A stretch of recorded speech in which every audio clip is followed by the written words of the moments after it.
One thing for local talent too, like having your four R's around your job description, having very clear KPIs and metrics that align with your business objectives, giving them correct feedback loops and understanding, am I on track? Am I not on track? Like I think, and this is my point here, is that having those structures, whether you're locally based or working remotely, especially in the current environment where most people are remote, which becomes another interesting layer about like local talent versus remote. Like now, what's the big value difference if everyone's working remote? If you can find talent that's at that capability, but that's probably a whole nother podcast and discussion. But to that point, I think that those are the things that help get your business into a really healthy position. And these are all the things that we talk about in the business management component of it, having the right hiring roadmap, having the right process improvement plans and all of your processes documented, having that org strategy accounted for, legal, tax, compliance, having your accounting, at the right, gap, everything needs to be really buttoned down in this function of this roadmap. So obviously, these are all things that add to the value of the company you're building, right? So lack of it also at the same time impacts the same way, the value.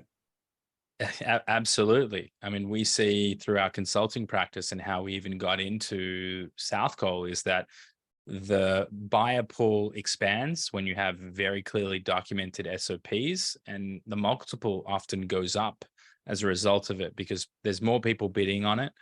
A perceived buyer can walk into the business the same day and know how to do absolutely every aspect of it.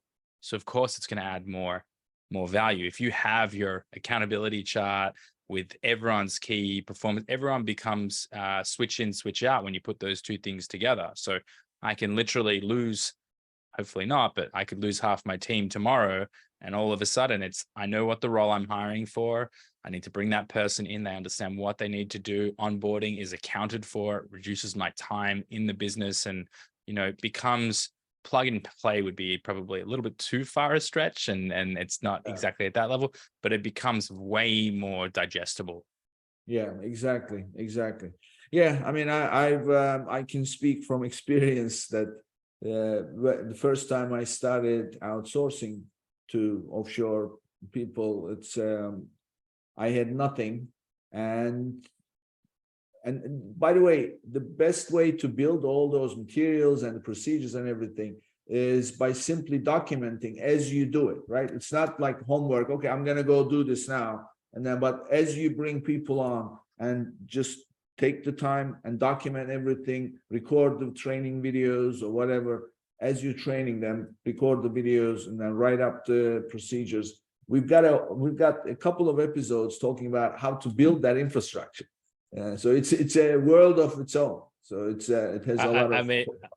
Yeah, I've got 40 full-time management consultants in Escala, our process improvement practice, and that's what we do. Is we go into businesses and we build Fortune 500 level SOPs for businesses. Like I'm saying, if you wanted to do an episode on that, it's a whole other episode in our methodology and how we approach it and how you can do it at home. Yeah, but I think definitely it's a good idea. Well, Yoni, as we dig into the business practices and where things can be done, and we can go on for hours, but obviously our time is going to run out. So thank you for this conversation. It's most valuable. We probably will need to do, we'll have a discussion and we may map out a few episodes to cover different areas so we can get into it.